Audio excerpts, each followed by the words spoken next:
Pemirsa, Anda kembali di Newsline. Kita akan masuk ke informasi pemirsa yang lagi menjadi trending topik perbincangan hangat sekali ya Marcelina. Karena kejadiannya baru saja nih pemirsa.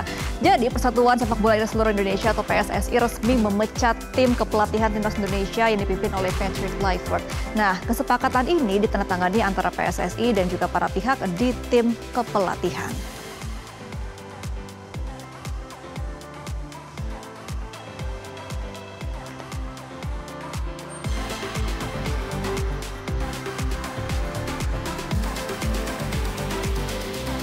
Jadi pemirsa, PSSI dan tim kepelatihan tim nasional Indonesia secara resmi menyepakati pengakhiran kerjasama lebih awal melalui mekanisme mutual termination.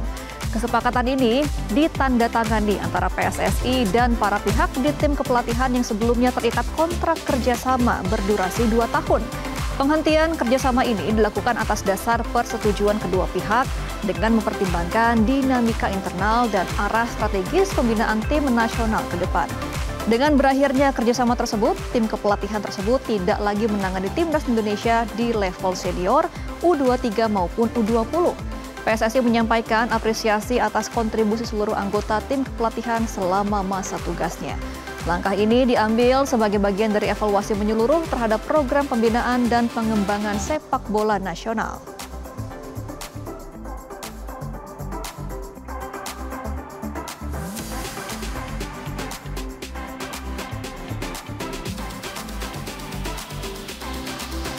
Kluivert pertama kali diumumkan melalui website resmi PSSI pada Rabu siang.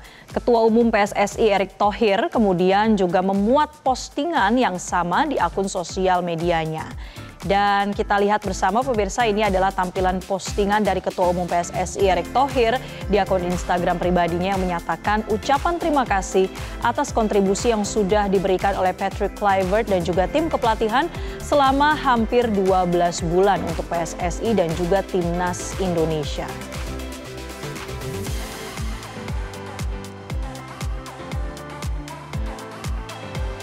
Ini kalau kita lihat komentarnya ini langsung mendapatkan respons puluhan ribu komentar nih, Gemma dan juga pemirsa. Dari fans Timnas ya, khususnya ya. Khususnya para fans Timnas ini langsung ada yang mengapresiasi memang, ada juga yang memang masih belum move on dari kekecewaan ya, karena tidak sanggup lolos ke Piala Dunia. Nah, selanjutnya kita lihat pemirsa postingan dari PSSI.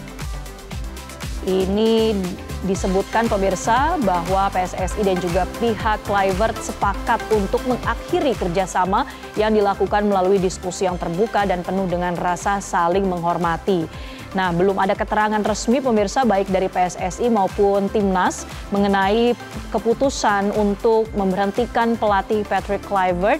Baik penggemar dan pecinta sepak bola tanah air juga tentunya menunggu siapa gerangan yang akan ditunjuk sebagai pelatih dari Timnas Indonesia berikutnya.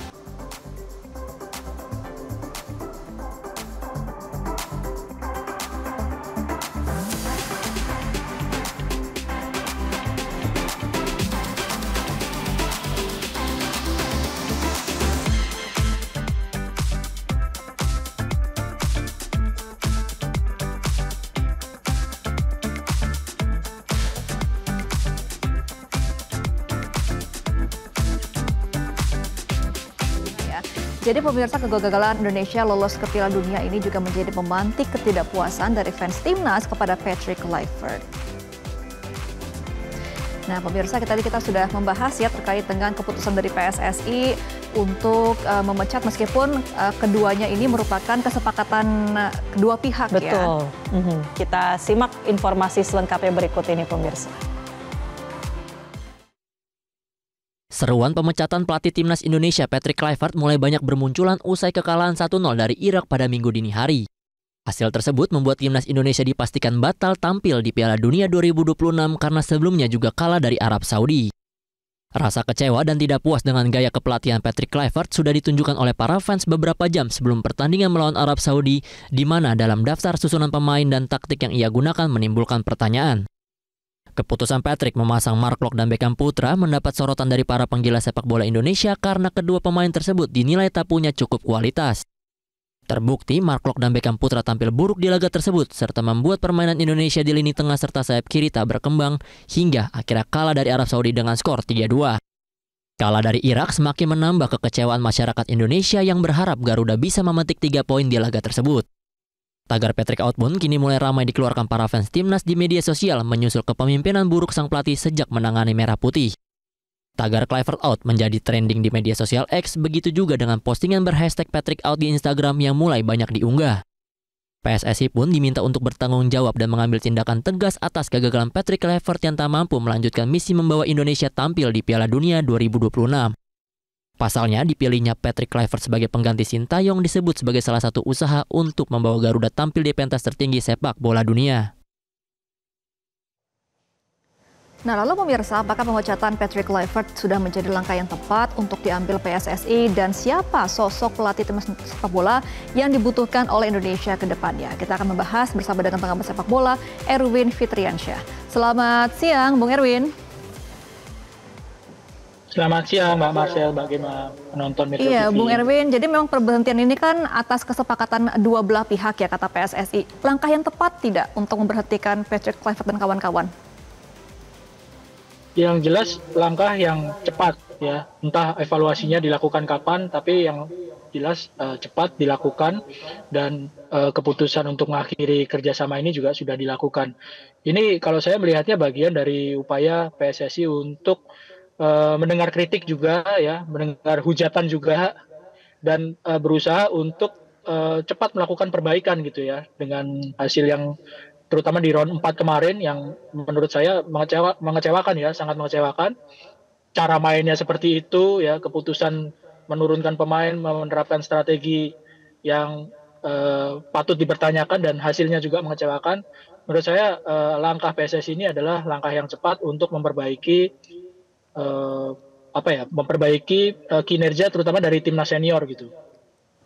Oke. Nah, salah satu alasan yang memang disebutkan dalam rilis website PSSI itu, Bung Erwin, adalah pertimbangan soal strategi ke depannya. Nah, kalau menurut Bung Erwin, apa aja nih rapor merah dari seorang Kluivert? Oke. Saya berusaha untuk mengambil tolok ukurnya di pertandingan round 4 terutama ketika menghadapi Arab Saudi ya. Itu kan dengan pemain yang lebih lengkap dibandingkan ketika Indonesia berhadapan dengan Arab Saudi di round sebelumnya, di round 3. Waktu itu Indonesia bisa seri di Arab ya, di Jakarta menang 2-0, seri 1-1 di Arab, di Jakarta menang 2-0, tapi dengan pemain yang relatif lebih lengkap, kecuali oleh Romani ya, yang tidak bisa bermain full. Hasilnya cukup mengecewakan, kalah dengan skor 2-3 dengan cara main yang seperti itu ya, cara main yang banyak disorot oleh pihak, kok mainnya seperti ini, penentuan starting line up yang juga dipertanyakan, ada pemain yang biasanya tidak bermain di posisi sebetulnya naturalnya tapi dimainkan di posisi lain ketika menghadapi Arab Saudi di pertandingan yang sangat penting di round 4 setelah berjuang 2 tahun dari round 1. Jadi faktor teknis yang di 2 pertandingan terakhir itu yang akhirnya menjadi salah satu salah satu patokan untuk menilai kinerja dari Patrick Kluivert dan jajaran asistennya gitu. Oke, Bung Erwin kan juga sempat santer ya isu bahwa memang suka ada bersih tegang di dalam ruang ganti, apalagi untuk teknik ataupun strategi ketika lagi dibahas untuk pertandingan selanjutnya. Nah, untuk evaluasi ke depannya, Bung Erwin, komunikasi seperti apa yang dibutuhkan oleh timnas untuk kepelatihan selanjutnya? Informasi itu kan ada di dalam tim ya, hanya keluar samar-samar aja yang saya sendiri juga nggak tahu kebenarannya seperti apa gitu ya. Tapi kalau misalnya ada perbedaan pendapat, ada percikan-percikan gitu, saya pikir itu hal yang normal, hal yang wajar terjadi. Asalkan untuk membawa sebuah hal yang positif gitu ya. Ada perbedaan pendapat untuk mencari solusi yang terbaik. Entah itu dari pemain, dari pelatih, dari official, dari manajemen. Itu yang diharapkan tentu ya. Jadi kedepannya ya tim, pelatih kepala juga harus bisa untuk memanage pemain di luar dan di dalam lapangan gitu. Di luar ruang ganti, di lapangan dan di dalam ruang ganti. Saya pikir kalaupun ada dinamika itu sebuah hal yang bukan sebuah hal yang tabu atau bukan hal yang nggak boleh terjadi gitu. Karena faktanya juga tetap harus ada diskusi gitu ya, asalkan diskusi untuk mencari solusi ataupun hasil yang ke arah positif. Oke, nah kita memang masih menunggu juga ya Bung Erwin, baik itu statement lebih lengkap soal hasil evaluasinya, tapi ini sudah beredar nih di media, banyak yang memberikan analisa siapa sosok pemain berikutnya. Mungkin STY bisa comeback atau ada nama-nama pelatih berandal lain seperti Louis van Gaal atau juga Erik ten Hag. Nah ini menurut Bung Erwin siapa sih sosok yang memang cocok untuk pelatih timnas ke depannya Bung Erwin? Ini kan keputusan baru mungkin sekitar 3 jam yang lalu. Kalau ditanya sekarang siapa namanya gitu ya, tentu masih tanda tanya besar gitu ya. Tapi kan yang jelas adalah begini, Indonesia itu kemarin sampai di round 4 ya. Round 4 dari 2 pelatih, Coach Sintayong dan Patrick Kluivert. Karena kan sampai di round 3 itu hasil kerjanya Coach Sintayong ya dari awal gitu. Lalu ada pelatih Patrick Kluivert yang melanjutkan gitu. Nah ini standarnya udah tinggi, Indonesia itu di round 4, bukan rontoknya di round 1, round 2 di kualifikasi Piala Dunia gitu. Jadi kalau ditanya siapa pelatihnya ya siapa yang kira-kira bisa, memang jaminan 100% nggak ada gitu ya. Tapi kan pelatih itu punya CV. Kalau orang kerja itu kan punya CV, pernah kerja di mana aja, pernah melatih di mana aja, apa prestasinya dengan tim yang sebelumnya gitu ya. Apakah tim sebelumnya itu tim yang levelnya lebih rendah dibanding Indonesia atau lebih tinggi atau sama, itu kan semuanya ada rekam jejaknya ya. Menurut saya yang harus dicari sekarang ya pelatih yang satu bisa membuat kemungkinan untuk Indonesia melebihi prestasi sekarang ini lebih besar. Memang nggak ada yang bisa menjamin gitu ya, karena yang tahu kan hanya Tuhan gitu. Tapi nggak ada yang bisa menjamin dan nggak ada yang bisa menjamin. Tapi paling tidak dengan spesifikasi pelatih, dengan rekam jejak, dengan CV yang harusnya lebih meyakinkan dibandingkan dengan terutama dengan Patrick Kluivert yang terakhir ini kan ya.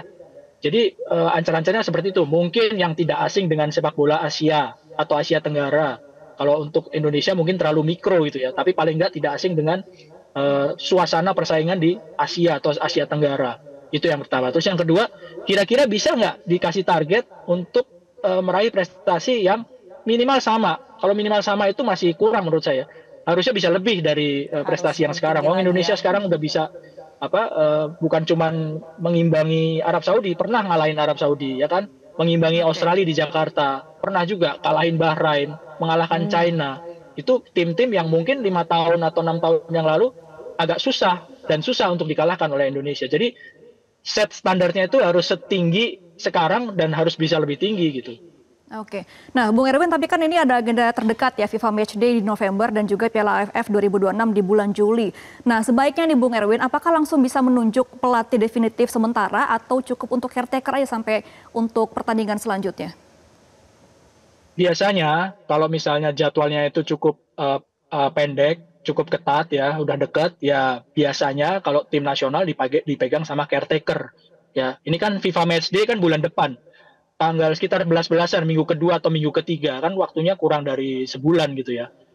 Dan menurut saya nggak baik untuk terburu-buru menentukan pelatih demi mengejar FIFA Matchday gitu. Kalau memang masih belum ketemu ya caretaker gitu ya. Caretaker itu juga nggak tahu siapa, mungkin pelatih yang ada di Indonesia yang sedang tidak bekerja gitu ya. Pelatih lokal mungkin. Tapi untuk Piala AFF itu kan tahun depan. Tahun depan itu sekitar Juli Agustus Piala AFF. Saya pikir cukup waktunya untuk mencari pelatih yang bisa mendampingi tim dalam persiapan untuk ke Piala AFF. Tapi kalau untuk FIFA Matchday dalam waktu kurang sebulan, kalau dapat dengan pertimbangan dan seleksi yang ketat, oke, alhamdulillah gitu. Tapi kalau nggak dapat, ngapain dipaksain, daripada istilahnya buru-buru terus dapatnya nggak bagus gitu. Jadi lebih baik dipikirkan masak-masak, kalau misalnya belum ketemu ya sama caretaker untuk FIFA Matchday yang bulan depan.